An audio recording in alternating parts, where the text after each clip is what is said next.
Okay.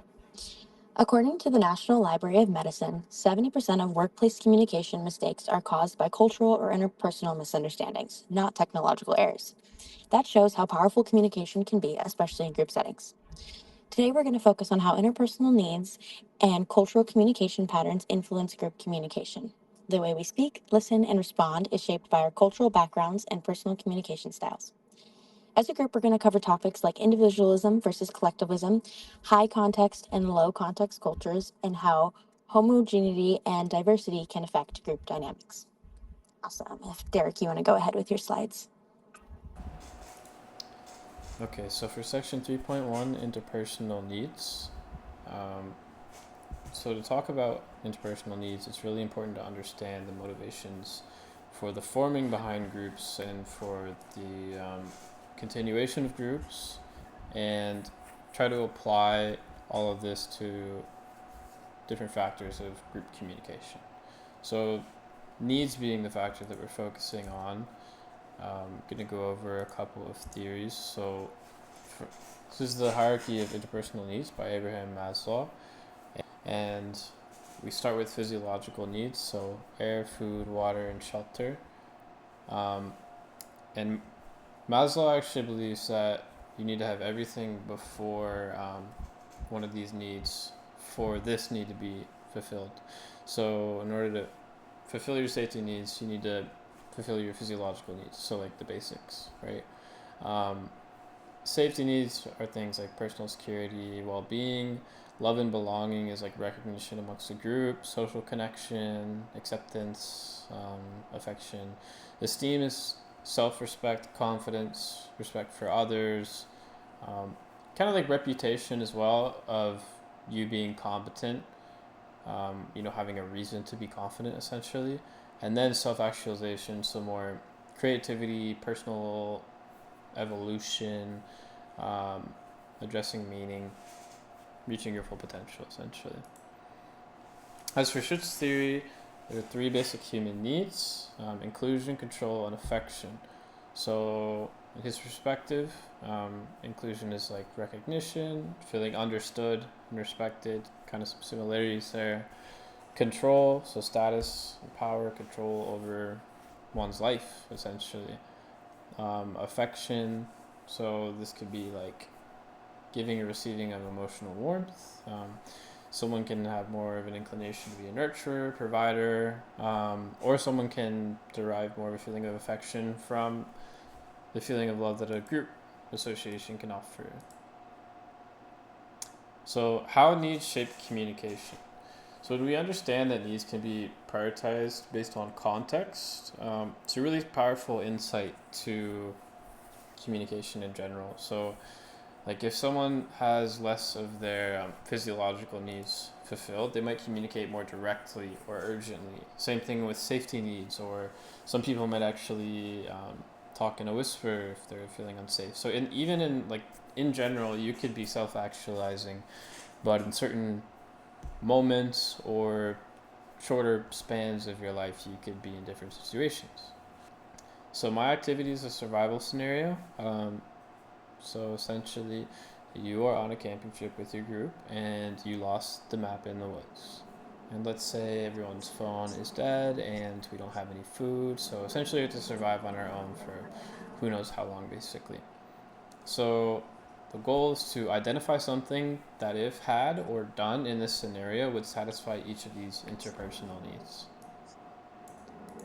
So then I could say, like, for physiological needs, maybe someone hunted a rabbit or something, and now we have some food, and And then for the one after that, the one above it, it would be like we could make a little cabin for shelter and fire and stuff like that to keep warm.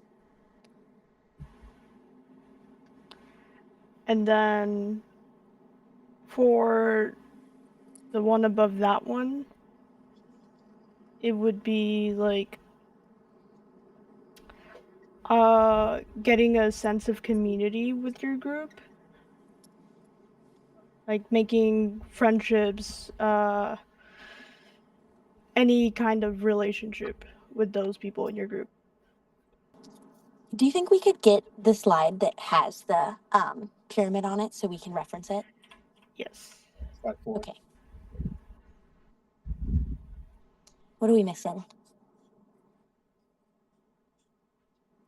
Oh, yeah. And then that could be like making cave paintings or just forming a sense of independence and like expression of ourselves.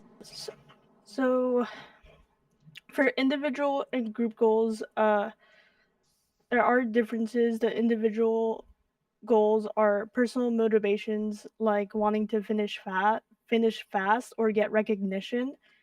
Group goals are what the whole group needs to accomplish, like creating a clear presentation or dividing work fairly. The main idea is that sometimes what one person wants isn't what's best for the group.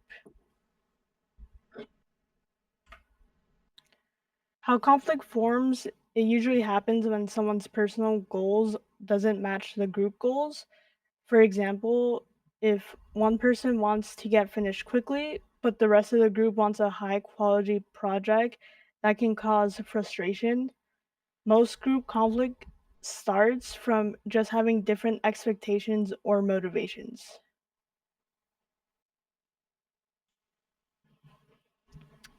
For the mutuality of concern, it basically means how committed each member is to the group's success.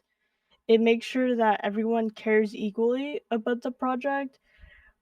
We can build mutuality by talking about expectations, dividing tasks fairly, and agreeing on what the final goal actually is. For this activity, um, you guys are just gonna look at the list below and divide each one into individual goals or group goals. Okay. For number one, I think that one would be a group goal. What do you guys think?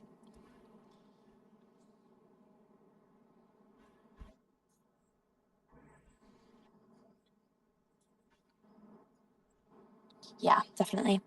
But then on the other side, like to contrast that, I think that two is more of an individual goal.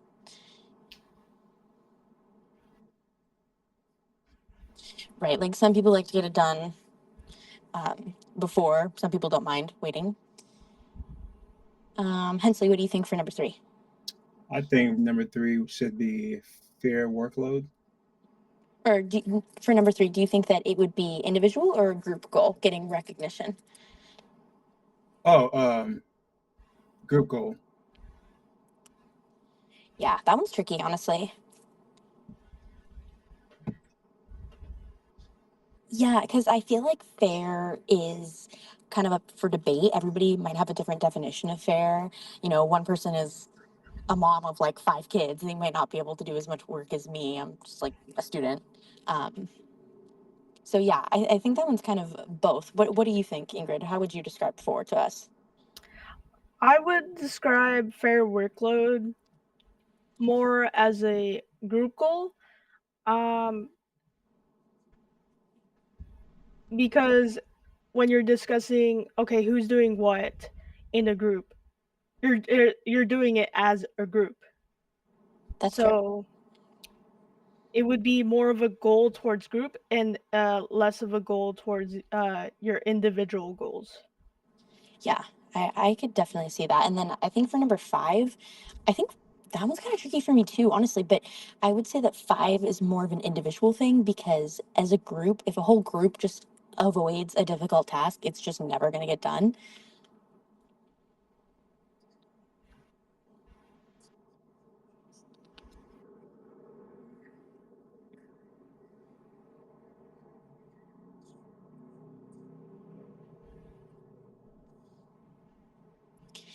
And then strong overall grade, I definitely think that one's individual because, I mean, different people have different perceptions of what is a strong grade. Like to me, I would consider an A a strong grade. Some people are perfectly happy with a C. So I think that's definitely more of an individual one. Okay. And then we're just gonna go over these questions, kind of just have a discussion about the previous slide. Which goals help the group the most?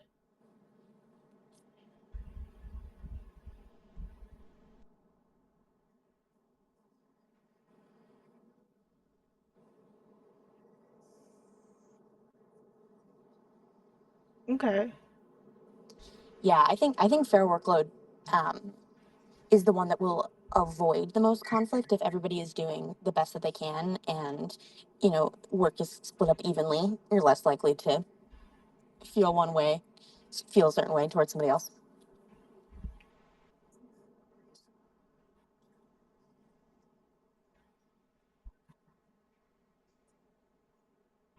for sure.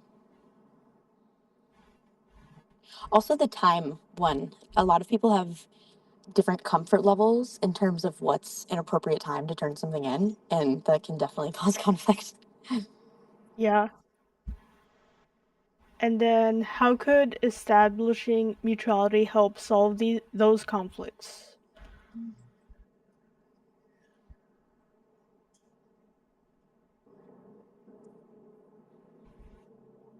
Yeah.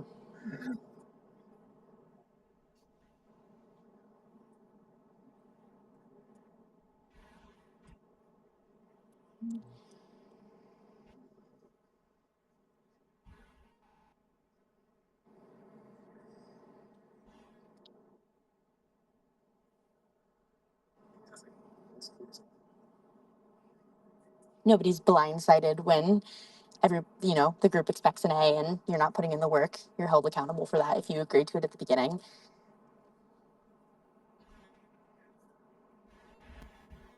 Okay, awesome.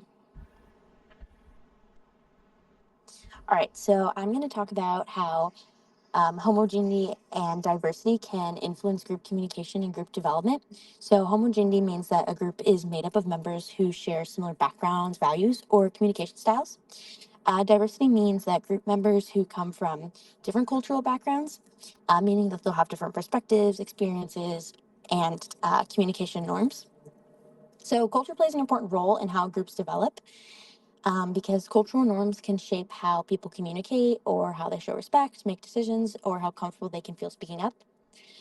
And in a homogeneous group, members often can develop faster because they tend to have more similar expectations and same values in terms of interacting. And this is really helpful because it can help reduce misunderstandings. But on the other side, this can often cause a lack of creativity or have a difficult time finding new perspectives. Diverse groups can be more creative and solve problems in stronger ways because there's more viewpoints readily available. At the same time, diversity can make the early stages of development more challenging. Members might have different cultural expectations involving communication styles, such as whether they prefer direct or indirect messages, or whether they expect harmony or individual expression. If the group doesn't understand the differences, it can definitely lead to a lot of confusion and frustration. So, if you want to go to the next slide. So, with diverse teams, there's going to be some advantages, like I mentioned, multiple perspectives, more creativity and innovation, and stronger problem solving. But some challenges that can come alongside this is communication misunderstandings, a slower time building trust, and more room for conflict. And then, if you want to go one more slide. And then the advantages can be faster communication and quicker decision making with fewer conflicts. Oh, this is for a homogeneous group, by the way. But then the challenges of this is that you run a risk of groupthink. Everybody kind of shares one brain, meaning that there's going to be less creativity and a lot of missed alternative ideas. So moving forward, some cultural differences in communication that can cause these problems is direct versus indirect communication styles and different views on deadlines and punctuality. This is kind of like what we talked about earlier, like having a difference in opinion and time with individual goals, but this can also affect different group minds as well. There can also be language and tone misunderstandings. This is especially hard virtually. And then there's also going to be different attitudes towards authority. Okay, awesome. So for our activity, I'm going to list tasks and you guys are going to say which group you think would work best for it and why. I don't particularly think that there's a right or wrong answer, and some of them are maybe more obvious than others. So starting off, this one's kind of obvious, designing a new company logo.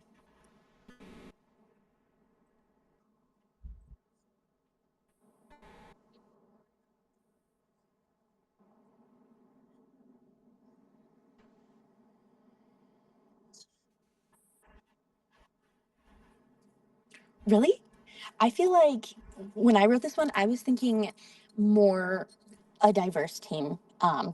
For like a more artistic perspective, I guess it just depends on how you look at what makes a company logo a good logo. Okay, and then Hensley, what do you think would work better for handling customer complaints? Diverse. A diverse team? Yes. Why? Because you have to deal with a bunch of different people. You have to understand how people work. It's not just one person you're dealing with. It could be anybody. So you have to be ready to handle any situation. Yeah, I definitely agree. Also, like if you work customer service or whatever and you have a bunch of people who speak different languages, it can be really helpful, having maybe a Hispanic family come in who doesn't speak English, like a more diverse crew. Okay, awesome. What about translating information for different audiences? I would say that's diverse as well. Like you just said, like you might need someone who speaks a different language or just someone from a different culture that gives a presentation differently. Yeah, definitely. Okay, and then lastly, responding to a workplace conflict scenario.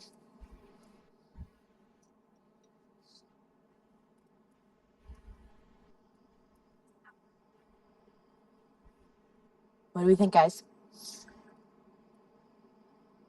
I would say homogeneous.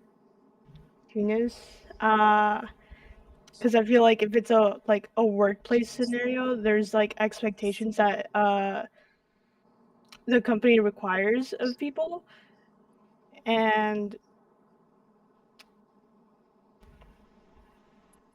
Yeah, I definitely can see what you're saying. Like if everybody has the same expectation on how to handle a conflict, it can definitely get dissolved easier. Also, guys, this word is so hard to pronounce. Okay, let's keep going. Homogeneous. I think it's pronounced All homogeneous. right. homogeneous. I have 3.5 group formation over time. Different topics I'm talking about is the stages of group development, key terms, and activity, how trust is built. All right. Um, the different stages of group formation is forming, storming, norming, performing, and transforming. Forming members meet, feel uncertainty, learn about one another, and try to understand expectations. New members especially experience primary tension. Storming, conflict, disagreement, and power struggles often appears. Members negotiate roles, expectations, and responsibilities. Norming, group norms becomes group norms become clear, trust builds, members feel more comfortable sharing ideas, group identity strengthens. Performing, the group works efficiently towards goals, roles are understood, communication flows smoothly, and performance is high. Transforming, the group completes the task or transitions when members leave or new members join. This creates a new forming phase for replacement. The key terms related to trust, mutual trust, confidence that members will flow through, support one another, and communicate honestly. Socialization is how new members learn group norms, expectations, and behaviors. Primary tension, initial nervousness, discomfort when members first meet. Second tension, stress arises from disagreement or power struggles as group works. Positive expectations, members believe that new members will contribute successfully, increase group cohesion. The last slide, the activity. Um, if you can play that, starting at 1 minute. Let's go ahead and click on the link. Last year, Earth had a visitor from another planet who had a grudge match that leveled a small town. We learned that not only are we not alone, but we are hopelessly, hilariously outgunned. My people want nothing but peace with your planet. But you're not the only people out there, are you? And you're not the only threat. The world's filling up with people who can't be matched. They can't be controlled. Like you controlled the cube? Your work with the Tesseract is what drew Loki to it, and his allies. It is a signal to all the realms that the Earth is ready for a higher form of war.